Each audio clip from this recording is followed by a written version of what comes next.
Hi, this is Wild Youth, and you're listening to In Conversation. Yeah.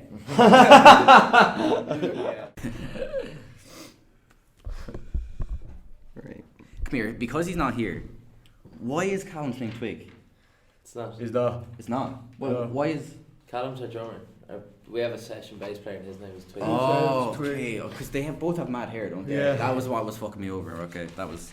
Yeah, because I saw his name on Twitter. It was like Crash Beardy Coot or something. That's Twiggy. That's Twiggy, yeah. yeah. I thought that was gas. Yeah. Crash Beardy Cootie. Oh yeah, because he's like he does a few bits for a couple of bands, doesn't he? Yeah, but he's kind of full time with us now. Yeah, because yeah. we're so busy. Fair enough. Are we recording on the camera? Or Yeah, Okay, cool. Right. Here we go. I'm gonna try and call. Do you put this up on camera? Because I'm literally dressed like a homeless person. No, well, we take little snippets. Okay. We take snippets, so Alright. Don't worry. You all ready? Yep. Good to go. Right. Hello and welcome to In Conversation with. My name is Colin MacDonald, and as always, I'm joined by my lovely co-host, Mr. Gavin Kelly. How you doing? And Mr. Greg Mulhall. How are we today, lads? How are we, gents? We're good. We're good. Very good. It's Thursday evening. Look at this for a landscape behind us. Yeah. Yeah. All that building site. Love it. Yeah, lovely building site. I mean, DCU has been under construction since it was probably Pretty much established, so established, yeah. no different today. And today, look, for myself, this has been an interview long in the making. I think I got in contact with Mr. Niall Morris about, I think before summer started last year. It was the first time we talked about it. But since then, these boys have really blown up and they're making waves in the Irish music scene. I'm joined by Wild Youth. What's up? Hello. How are you, gents? We're good, yeah. Not too bad. Two out of the... Well, I was Two going out to say of four, but you obviously have other guys that come in as well. We have a session bass player. Yeah. Twiggy. But I'm joined by Dave and Connor. How are we, guys? We're Good. great, yeah. Journey here okay? You said Not you too were bad. coming from Raheny, so it's not too far. It's only down the road, down Collins Avenue. 15 minutes. We got a chipper on the way. Nice. Oh, nice. What chipper? Yeah, what, Lynch's and cholesterol. Alright. what you got? What you get? I got a cheeseburger and chips. Nice. Got a Fanta. I didn't get it. I didn't get anything. He was just picking out mine. Oh, yeah, fair enough.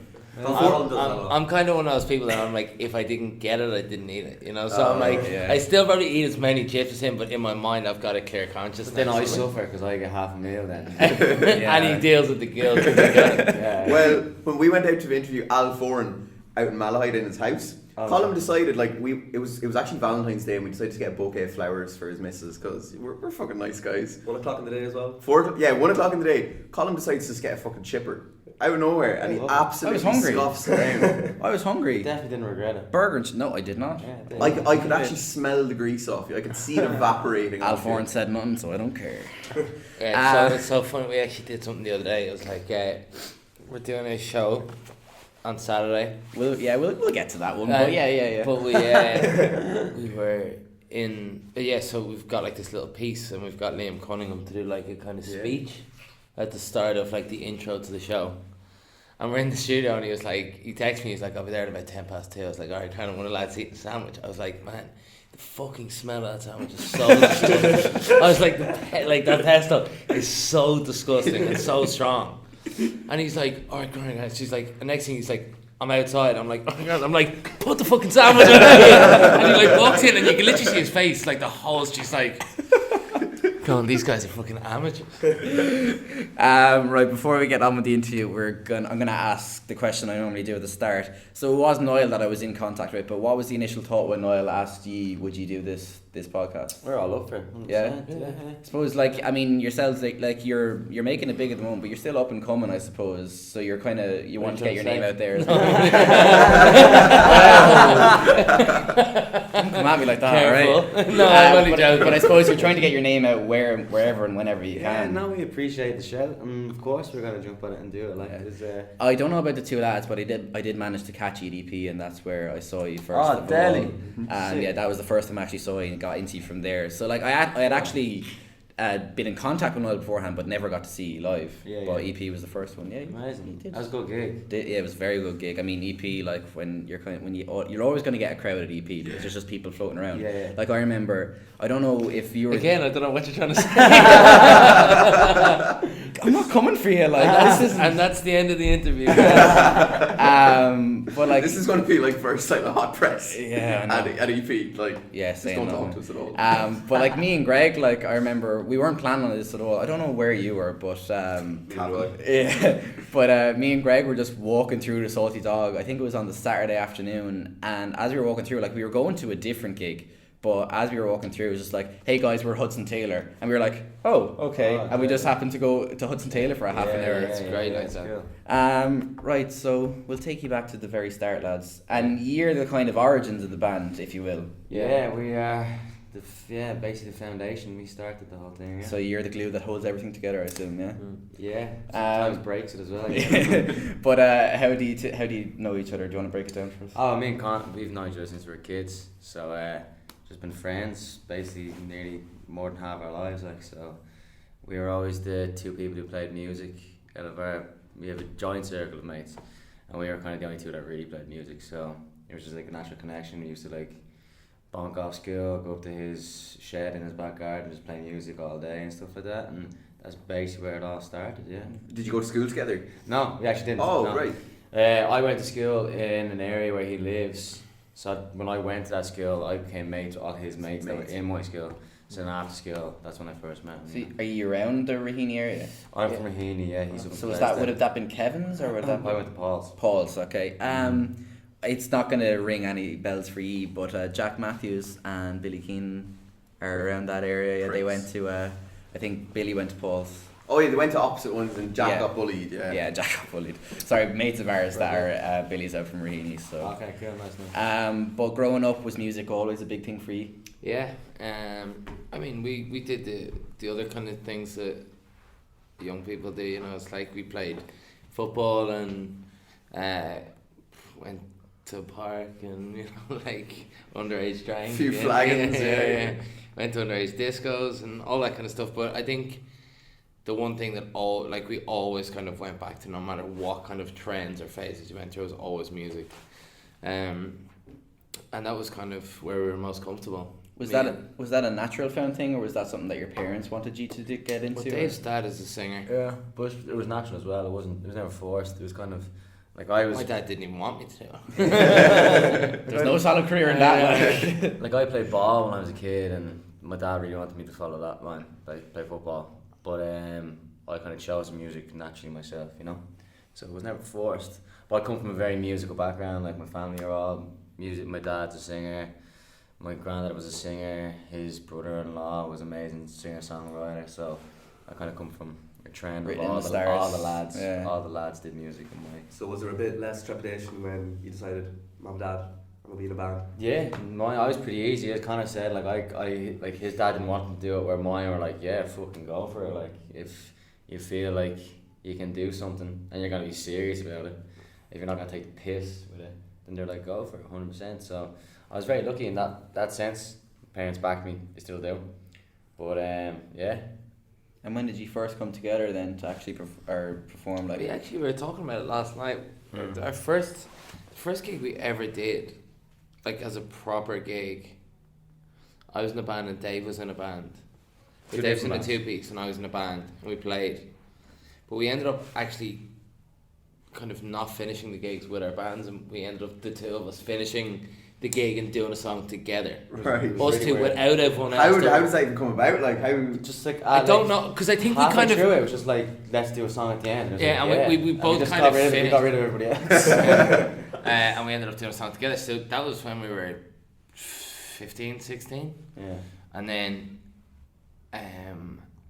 obviously you did the leaving certain stuff, so things were a little bit quieter then. And then after that, we were out one night, we were chatting, like most things happen after about 15 drinks. We'd make a fucking great band, you and that's literally what it was. I love you so much. Oh, that gig was the best gig of my life. Just about two people there. And yeah, we were like, we should try to do something. And we met.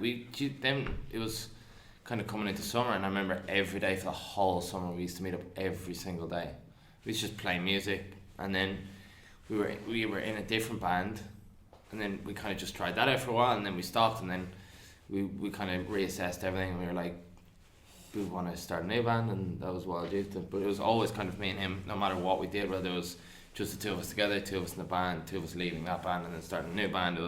We were always kind of together. So basically, if either of you are ever in separate bands again, and two of you are at the same venue, just like your own bands are probably just going to be shitting at being like, he's going to ditch me again, like. Yeah, for sure. Yeah. I think if we're ever separated on a different bands, we probably won't even be in the same building. Yeah, there'd be a reason why we're not in a band anymore. Noel and Liam Gallagher. There would have been digs thrown at one point. So when did Callum and Ed come into the equation then?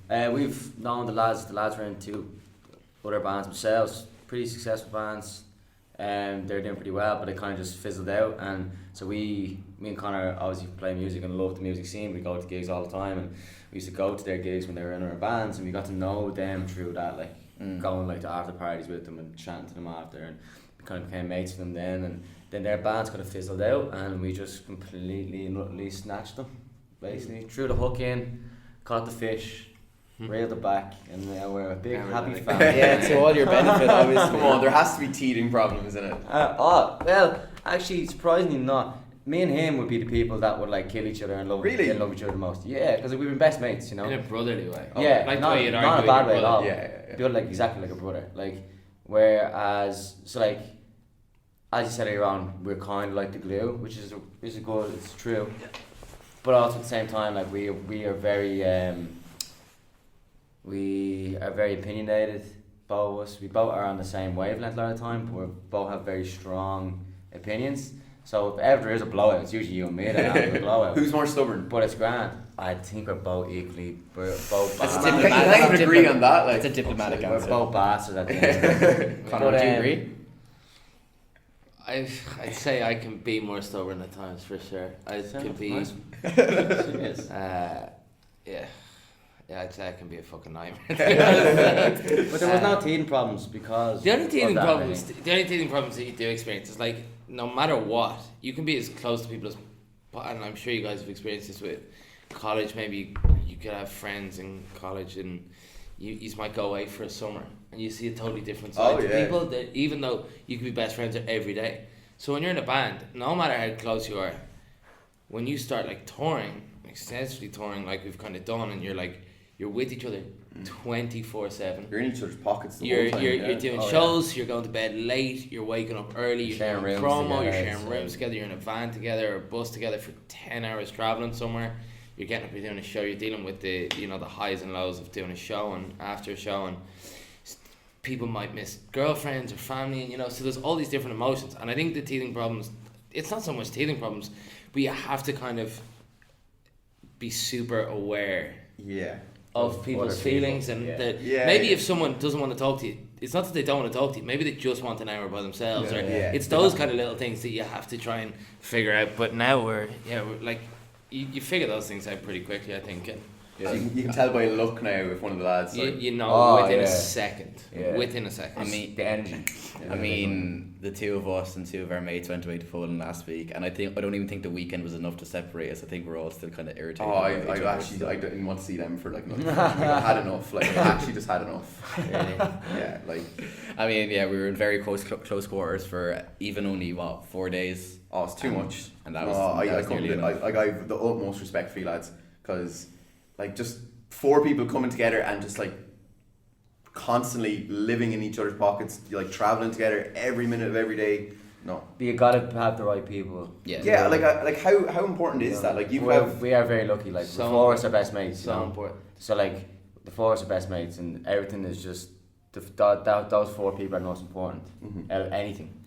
So like we always look after each other at the same time, and it's super important. Like that you have to be able to spend 24 hours a day, sometimes 3 weeks in a row together.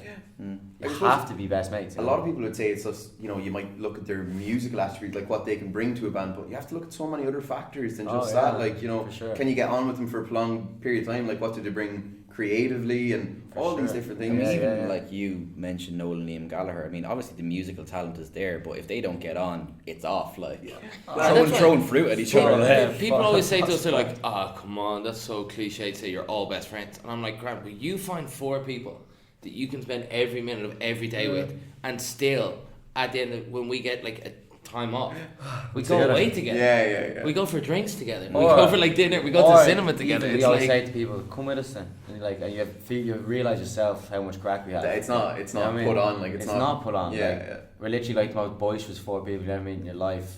And if anyone tries to go for one, you're dealing with 4. You know. Yeah. That's who we are. It's like this. It's really like brothers. Yeah. So I don't have any brothers. Like these are my brothers. You know. So speaking of the 4 of you, when it comes to songwriting, do you all collaborate in a room together and just try different ideas, or no? how does See, it work? we tried that at the beginning, but that didn't really work. Connor's kind of the lead songwriter of the group, so like Connor would come up with a song, an idea, whatever, and then he like pitches it, basically throws it in and sees how we think about it. You know.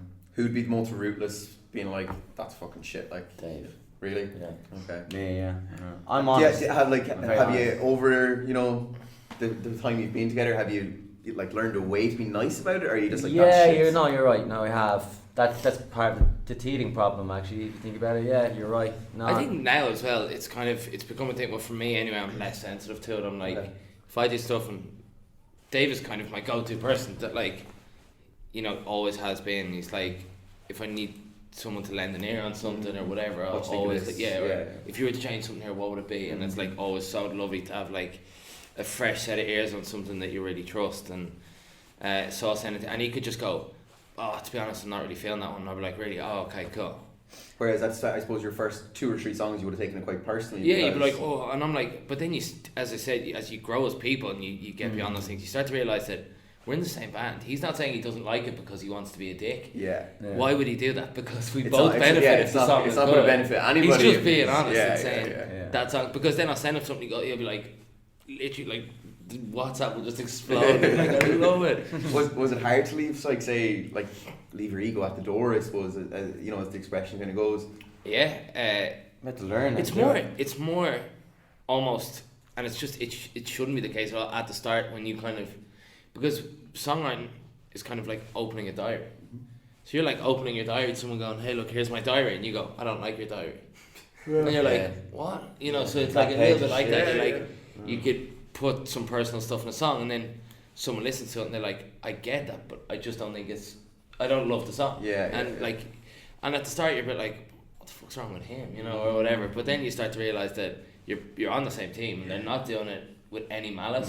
It's all for the best intention of the band and the band having the best songs. And so now it's kind of a case we can literally have an open discussion. You could be like, send through like 4 songs, you'd be like this one, really didn't like this one, absolutely love this one, can't wait to play this one live, and then like, or whatever. It's just, I don't take anything personally, really. And what do you think are the most important things you've picked up in your time songwriting just so far? Things you've learned, things you might have done wrong and improved upon?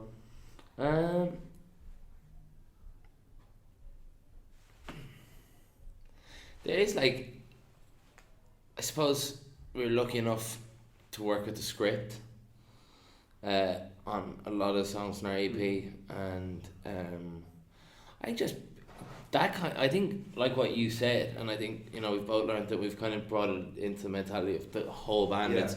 It's to leave your ego at the door. It's like nothing's better than the song. The song is the most important thing out of anything, because without the song there's no band. And it's like, there's obviously little songwriting tricks you learn along the way, but I won't bore you with them. But I think it is that kind of thing of just, you leave your ego at the door and just get on with it. Whatever's best for the band, I suppose, probably. And also, and like one thing I learned from the script is like, you can pick up like inspiration from anywhere. So just to always be looking for something. It's like, you find a keyword. Do you guys have a journal? That's when you're on tour, you just write things down? Well, kind of just notes and phones and whatever it is, like any kind of feelings, just keep constant, because nothing will beat having content. And when you're the person in the room with all the content, you're the most powerful person in the room.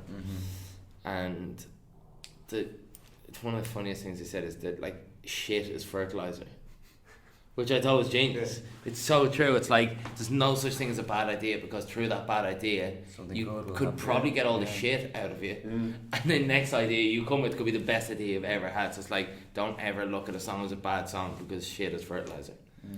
And I thought that was pretty cool. You've listed, like, I'll go through some of them here from doing research, like the likes of Prince, Fleetwood Mac, Rolling Stones, Niall Horan. I thought was interesting. 1975, the XX, the Script, and the Imagine Dragons, and some of your influences. Any of them have been particularly influential on you, or have you taken bits from all of them, or other artists? I think we kind of take bits from the majority of the bands that we mentioned. Yeah. We're lovers of broad, like we all have pretty broad taste in music. From one end of the spectrum to the other. Like for the drummer in our band, his favourite band is Muse, you know? Like mine would be with Fleetwood Mac and stuff like that. But I grew up with swing music. I grew up listening to Frank Sinatra, you know, like Sammy Davis Jr. and all these sort of people. So I think we take bits of everything, you know? We love music in general, so you catch us one day listening to something and then the other day listening to something completely different, you know? Is there ever a row in the car, the tour van going somewhere? Who gets the... Yeah, Conor likes putting on Baby Shark recently. That really pisses me off. I think he just does it on purpose to piss me off. Just looking at the grin on him right now. Yeah, it's definitely on purpose. I can take that. Yeah, figured that out. I love he it. actually got so we have a few fans who create pages. So like we went live one day and one of them asked me if I had a turtle, what would I call it, and I said Luigi, and all of a sudden there was a Luigi Turtle fan page and they're putting our heads on turtles and it's hilarious. They're fucking geniuses, by the way. These are geniuses. But then one day Conor knew I hated Baby Shark and we went live and they asked us would we do a cover of a song and he said Baby Shark or something like that. And he kept it going, and he kept involving me in this fucking conversation with him. Dave's dying to play Baby Shark. Now there's a Baby Shark Wild You page. And it's like my fucking face on sharks. All our fans, I think Dave is obsessed with They all think I'm obsessed with the song now because of him. Do you guys like Baby Shark? Yeah, I love it. Yeah, big fan. I'm gonna take Dave's side on this one. It's fucking awful. Yeah. But of the acts that I mentioned that you've had taken influence from, like you've supported Niall Horan and you've supported the Script as well as the likes of Zara Larsson and Coldplay. Like that must be immense that somebody you're taking your musical inspiration from to actually go along and play alongside them. Yeah, like especially like the Script as well, like cause I mean they've been massive for you. Yeah, they've been mentors to us now. They're basically become friends, you know. How surreal must that be? Like that's like me and Conor like snuck into their gigs in the Olympia when they first played the Olympia. That was 5 nights. And we like snuck in and like underage and watched them, and we always joke about like going out buying leather jackets and all trying to be Danny O'Donoghue, you know. Don't blame you, yeah. So like we literally had this like we were fans, you know. We still are fans, but like we were giant fans. And then to shoot for how many years, and we're sitting in a studio writing songs with them and getting tips on how to record and how to be a singer in a booth like he is, and then bring us on tour. We're going on tour with them this weekend. You know, like it's fucking mental. Like it's pinch yourself moments all the time. But it's pretty cool because like we've said this to them before. Like we could have pints with them and stuff. And they're like we're not doing this for the crack. Like we think yous can do something here. You know. Mm-hmm. So it's very surreal to hear one of your fucking and I suppose idols. if you're having a day where you're saying, "Geez, like are we cut out for this?" So you know, you can just song's not that. going right. Exactly. You say like, "Jesus, fucking."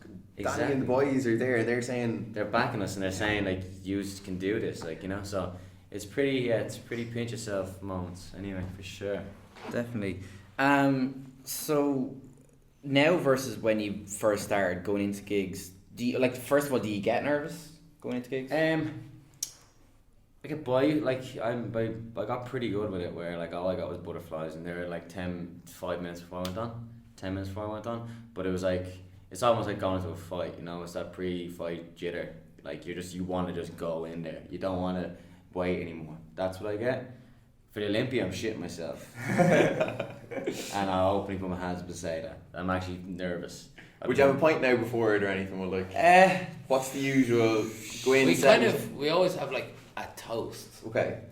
Not always. Sometimes you just don't want it. But like if it's like a big show, like we'll always kind of take it. Have a whiskey or something. Yeah, like take a second to take like appreciate 15 it. minutes before the gate to go to, because sometimes what I found anyway is that you're so in the moment and everything goes so quickly that you're like, passes you by. did we play the Academy like in November? You know, it's like you forget these things. So like now we kind of have a thing where we'll get a drink, have a toast, whether it's an orange juice or whether it's a whiskey or whatever anyone wants. We have a toast and you go, we're playing the Olympia. Like, this is nuts. Let's like try and enjoy it and take it in, and you know, congratulate everyone on everything that they've done. Like it must be very easy to say like, all right, okay, we're playing the Olympia this weekend. We're doing, you know, whatever. You know, it could be anywhere down the road, and like, you know, it must when it's all coming so fast and everything. Is it hard to really appreciate it? Sometimes, like, I definitely find that like stuff happens and then it's kind of finished, and I'm like, did you take it in? God, I don't know if I like obviously you take gigs in and you live in the moment, and it's like, it's incredible, but you're like, it's a different the feeling adrenaline now, of isn't everything, it just all rushes and it goes so quickly. You're like, fuck, that gig was over and I was so nervous, or I was so excited during the gig that I actually didn't get to stop and look around and like take in the fact that we're playing a gig in a Coliseum in Lisbon. You know what I mean? I'm like, so now we've become way more aware of that, and we try and take it in and just take like mental kind of pictures in our brain, and just so we can always look back at, you know. I think like we certainly found that on a smaller scale now, albeit, but like before, so we just had our reading week, that's why we were away in Poland, but before that, like, we had interviews coming thick and fast. Like, I was working the boys to the bone because I handled all the emails, so we could have had like 2 or 3 interviews a week, maybe like 4 in some we actually had 5. Like, we had 5 interviews in one week one time, and like it mightn't sound that hectic, but like, we were trying to prepare for it. we were trying editing and everything. we were trying to cover ourselves for the summer, because obviously during the summer our ability to record will be less so. But we found that by the end of the week, just before reading week, we got to it, and one particular interview was Darren Maloney that we did. And for me and Greg, we're big into sports. That should have been a one that we were building up to. Like, that we would have been grown up watching Darren Maloney on telly, like presenting this, you know, Champions League, everything over the years, and like just. We were doing the research for him together, and we were just kind of like, and like, we should be way more excited for this. Yeah, like Greg said, like we was going home, and we'd already had an interview that day, and like Greg said, like all he wanted to do was relax, but no, he had to do the research for Darren Maloney, which is something that usually we are buzzing to do. But the fact that we had so many interviews coming thick and fast, that we kind of lost love for it. So we came together and we made the executive decision. Right, 2 weeks, we're taking a break, no interviews. And we barely even talked about the podcast at all. You know, like one of us might even say, "Hey, that's not." We'd be like, "No, just the 2 weeks, and we'll come back. Batteries recharged, so much better, happier." Yeah. And like we got back from Poland, and Colin put into group chat the night we got back, interview on Tuesday, such a person, and like usually, like, oh bollocks, but we were actually like, fucking class, can't wait, like but like that's a luxury that we can afford ourselves, because obviously we're on a much smaller scale to you guys. Like, if you're going out and you're doing... This is your livelihood. You know, like, you're doing this in our spare 10 time. gigs in the space of 2 weeks, you know, 3 weeks. Like, that has to take its toll. To be honest, no, we love it. Like, we never, we don't ever. We don't really take... It's our labour of love. It really is. And we actually are the opposite. When we're not doing stuff, we're sitting home going, what the fucking next thing? You know, like, we just want to be around each other and be playing shows or be in the studio and be busy or working or writing or whatever it is the whole time. So... yeah, we're kind of on the opposite end of the spectrum. That if we have like even 2 days off, we start to lose our mind. We're more comfortable. Maybe we could learn something about our appetite from the lads here. Yeah, exactly. Everyone as well has their own ways of like focus and dealing with stuff. You know, like that 2 week break for you was important. You know, so you had to take it. Where like Conor's right. Like I think we've had 1 week off in the past 2 years nearly. Like we haven't gone on holidays, you know. I think we all had one actually consecutive week off as a band, where we all went off in a separate ways, but we were talking each day in the WhatsApp group. But that's just the way we are. What are you having for dinner tonight? I just might have that as well. Actually, while we're on it, do any live together? No. Or do everyone live separate? Everyone lives separate. Yeah, 2 of the guys live with their girlfriends. Okay. And then me and Dave just live like 5 minutes from each other. Grand. Do you think if you did live together, like before you pile into a nice pad over in London, would you kill each other?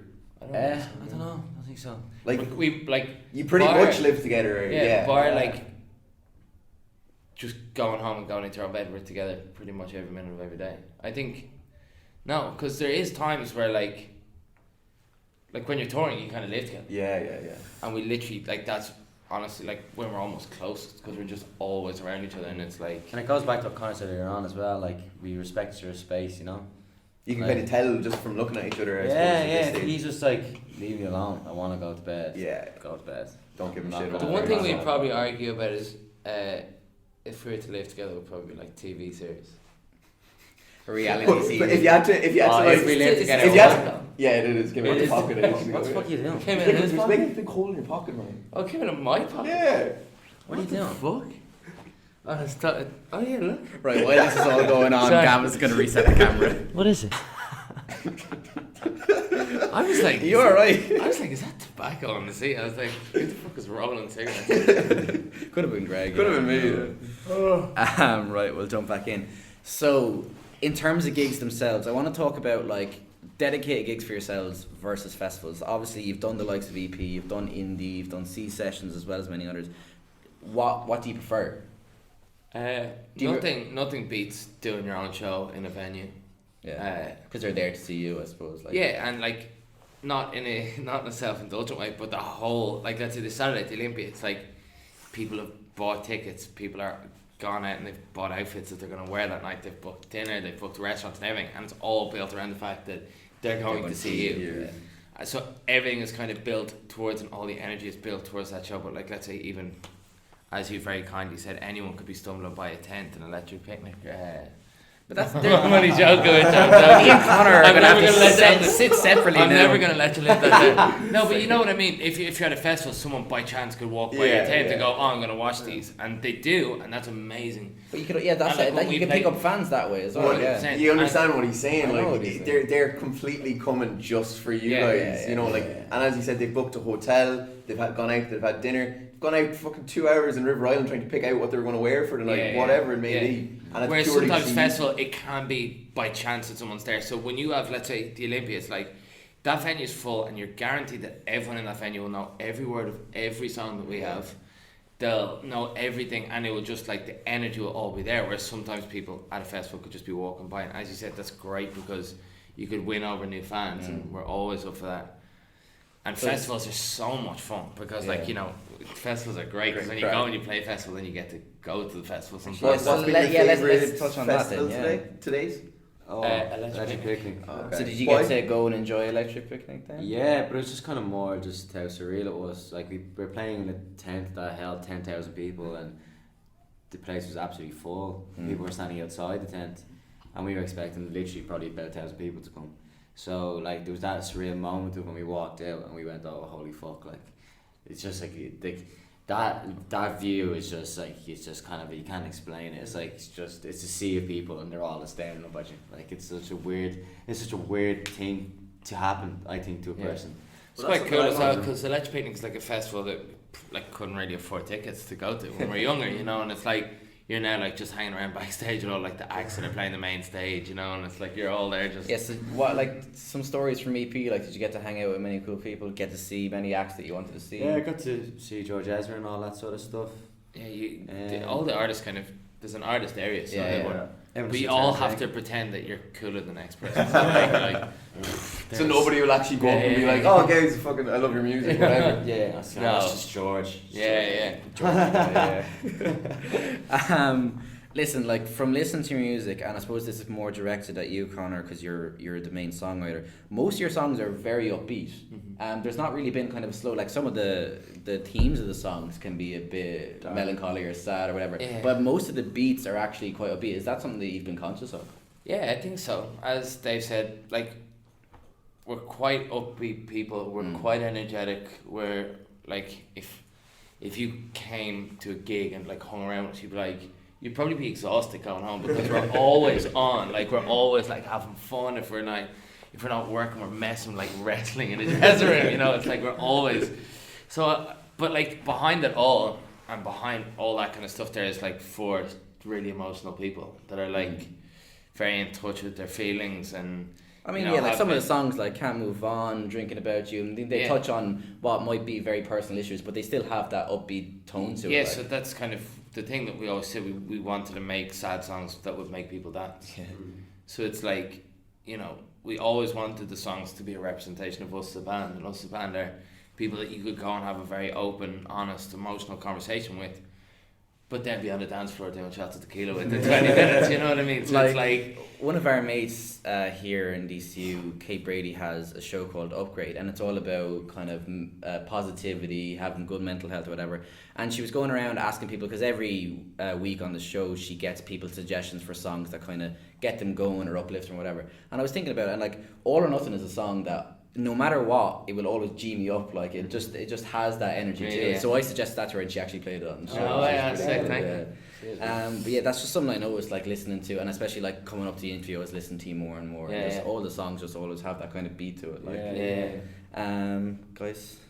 Go Go for it. So you're talking there about how surreal EP was, and I just want to ask, since 2017, you guys have really made a name for yourselves on Irish radio, Spotify viral charts. I looked at your Spotify there earlier. Yeah. Millions of listens. Yeah. And it's kind of been a meteoric rise so far in terms of the Irish music scene. So how have you felt about that?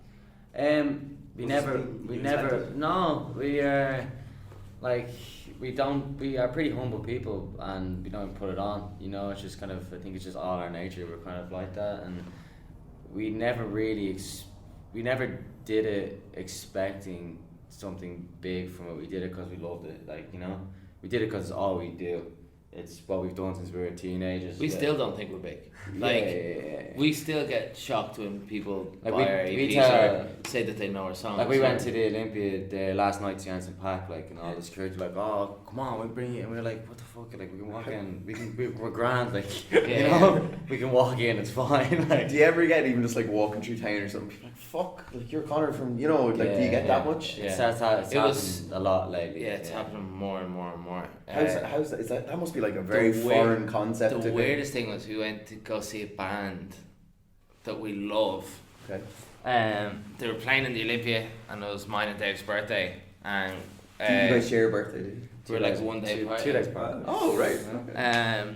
And we went to the gig, and the guy books the gig for the Olympia. He was like, oh, it's your birthday, so I'm gonna put you in a box or whatever. So we get put into a box, and we literally, as we walked in, we saw this girl kind of looked up, and next thing she started screaming, and next thing all the girls were at the front of the gig, but they all turned, so they're facing away from the stage, screaming up at us, and the singer of the band is kind of playing, going, who the fuck are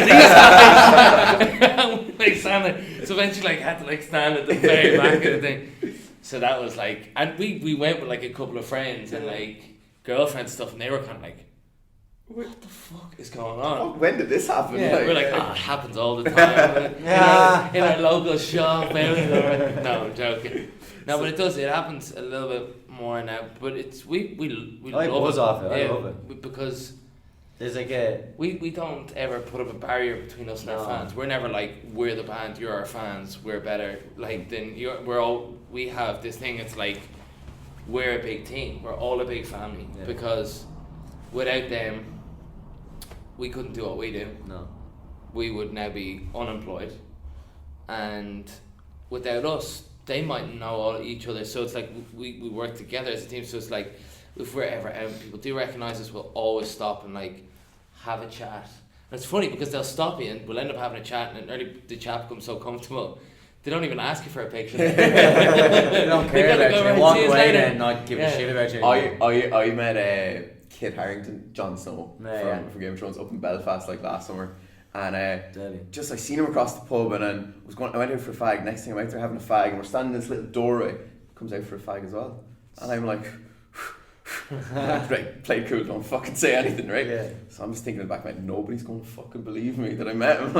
So we start chatting away and everything, that's grand. The whole time in the back of my head, I'm don't ask him for a photo, and I didn't. I'm really proud of myself, but nobody believes me.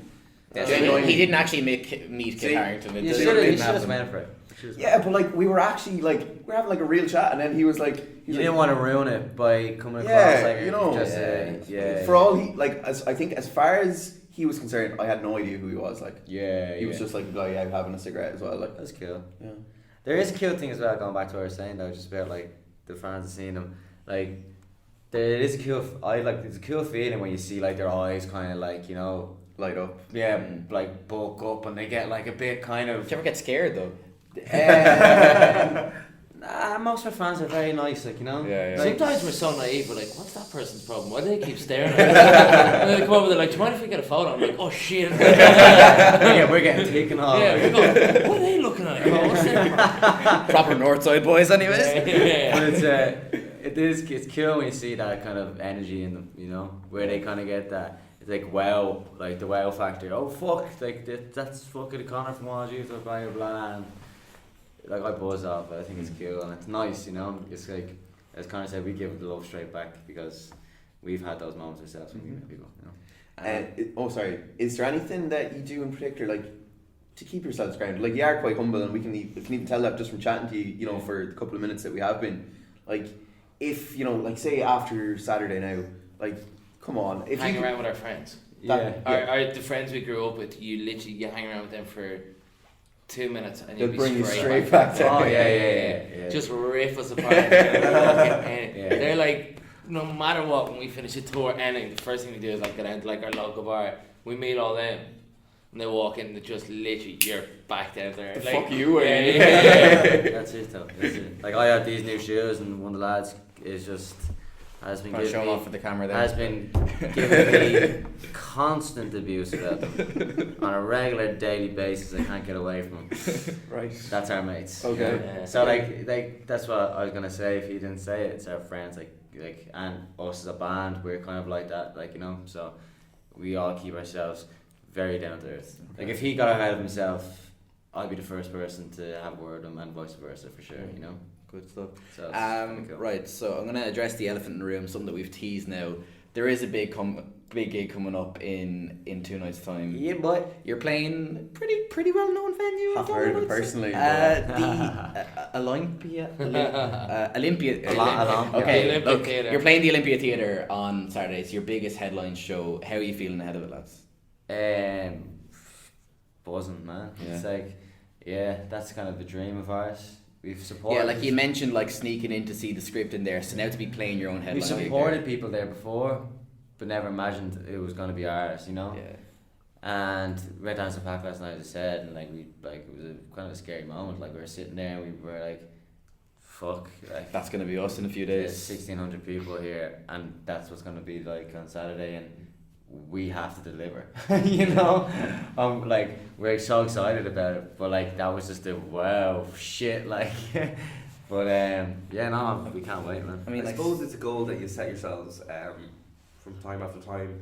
So after this gig, do you have anything that have your sights on, or do you kind of just roll it? Keep playing shows and like. I think once you kind of not like, I hate saying it like this, but once you play a venue in Dublin, you kind of look at the next venue. Oh yeah, like I think that's a natural Yeah, thing. so like we did the Grand Social, and that was our first ever headline show. And after that, we're like, okay, our goal now is Whelan's.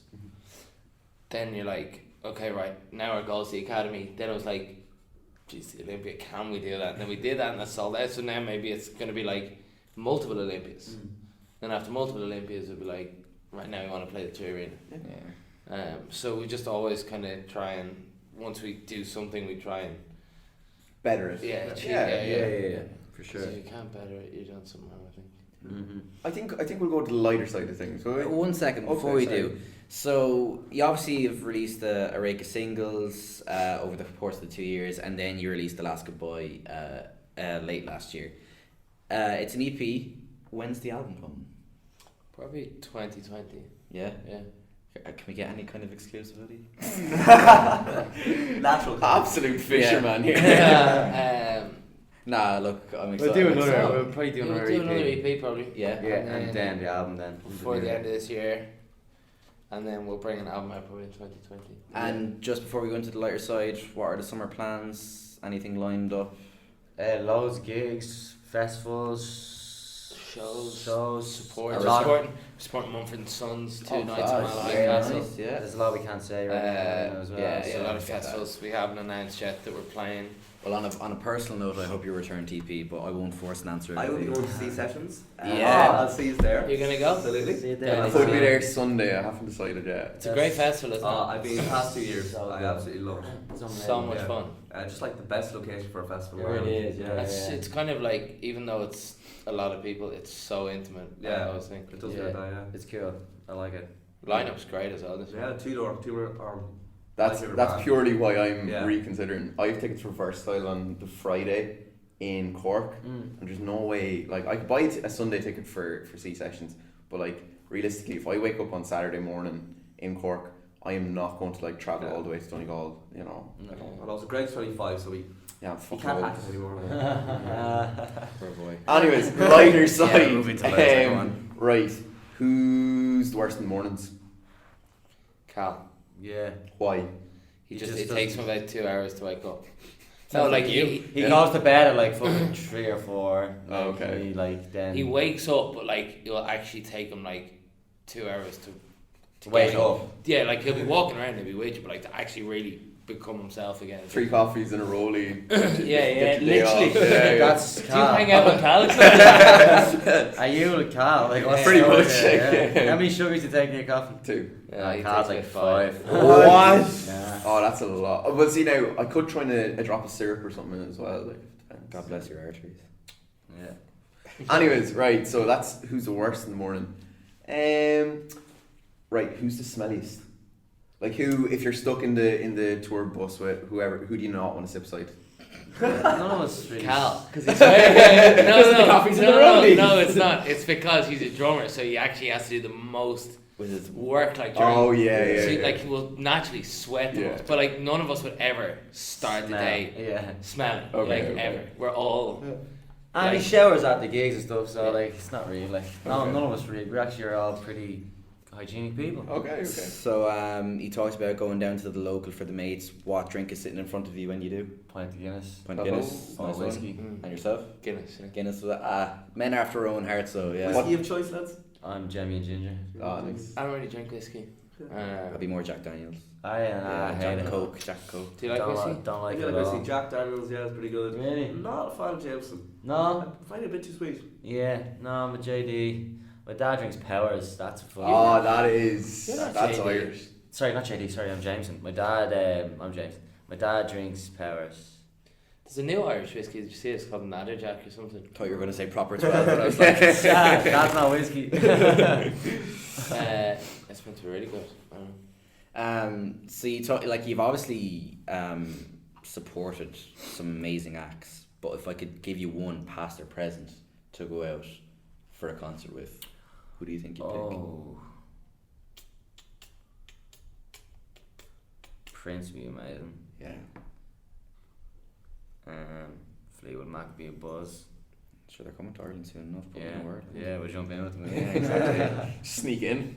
Yeah. Don't know. Who else? I think for the pure, like I'm gonna take, like obviously there's your icons, like Dave said, like people like Prince and all that. I think for the pure euphoria and the size of the venues, it would have had to be like One Direction in their heyday. Oh, like yeah. Because you're gonna get screams no matter what. But you know what I mean? You're playing stadiums, Yeah. like not just like arenas. You're playing Yeah. stadiums to like, and we've been, as you said, lucky enough. 80,000 people, like. We've been lucky enough to support Niall Horan, and like his fans are obviously One Direction fans as well, Yeah. and some of us on, but they're just like the best crowd ever. Like they're so supportive when you're playing, even if you're supporting, they don't even know you are. Yeah. They like go on, they follow you afterwards, and they just constantly share your music everywhere. They like don't stop. They're like a marketing team. Yeah. It's like Like a pure team. yeah, so I think when you see the euphoria and stuff and like the stuff they did, I think it would have been one 'Cause of their world tours. I've been to Harry Styles twice, and I've been to Niall Horan once. You weren't supporting Niall at that time. I can't remember who it was that Was was. it the Three Arena? Yeah, it was. Yeah. Yes, there is one. Where yeah, nice one. But like even though you're not technically what they came to see, even as you come out on stage, they're making so much noise. Just so excited to see music. Even Yeah. Just the sheer And, mention and, of it. and they're so supportive of each of the guys that it's like they're like, if Niall chose this band, we want to back Niall's decision, so we're going to support this band, you know. Whereas like some other supports, it's like they're kind of like, oh, come on, get the fuck off. I want to see them. Whereas they're like, they want to enjoy the whole show. So their shows are great. Lads, at the moment, what are you listening to that's really you really liking? Maggie Rogers. Oh, yeah. We have a were nice in- story about Maggie Rogers. We were in Today FM there 4 weeks ago to interview Phil Cawley, and we were in the waiting room waiting for Phil to come down, and this black like Hummer or something, I don't know what car it was, rolls up, and these guys come out, and this girl comes big out. Entourage. Big entourage. But this girl comes out, and she's kind of humming away to herself, kind of spaced out in her own little world. They go up the lift. We were like, who the fuck is that? So Greg asked the doorman. He doesn't know. Greg goes outside to the driver and is like, here, do you like, who is that you're with? Like, we're just kind of curious. The driver had to look at his phone to see who it was. Your man's like, no fucking idea, man. Yeah. We just driver, yeah. But it was fucking Maggie Rogers ahead of her. What was it, 2 gigs that she played there not so long ago? The Academy. Yes. She's dead. Yeah, she's class. We started listening to her since, like. She's fucking cool. She's so good. And she's just cool, you know. She's like fucking hippie power, you know. Yeah, you could kind of tell that when she walked in. She had a bit of that Soul, aura there. like proper like soul witchcraft shit, like, you know. Yeah. It's cool. Casey Anybody else? Musgrave, did you ever hear her? Yeah. Yeah, she's dead. She's Billie Eilish. Yes. We had a fun thing about when we interviewed Dave. Are we just name dropping every I fucking know, interview but like, we've see, it's previously done, like? still funny though, because we interviewed Dave Fannin back in July, and we were like saying like, oh Dave, like, you're obviously a gig goer, like, do you have anyone's coming up? And he's like, yeah, I'm going with my daughter to, I think it was LA, to hear this 14-year-old that you've never heard of play. And he just said it was Billie Eilish, and I only like copped it recently because I was going back to do our show reel for an awards that's coming up that we're entering, and I listened back to Dave Fannin's interview, and I was like, he said Billie Eilish, and like obviously now like that name has just so much recognition, but like, he was like, yeah, you've never heard of her. Yeah, I think like this time last year she had like 200,000 followers on Instagram. Now she has like 16 million. Yeah, it's ridiculous. I've seen a video on like Vanity Fair. Oh yeah. Oh, we watched that. We watched it the other day. Is that Yeah. It's cool, isn't it? Yeah, I don't know. I found it a bit sad though. That's Yeah, what we I were know, saying. isn't it? She seems just She's a trouble character. trouble character. Yeah, definitely. She definitely has demons. I found it really sad when I was Yeah. watching, because I'm like, she's only 17 and she's got all Like these. it is literally white to black.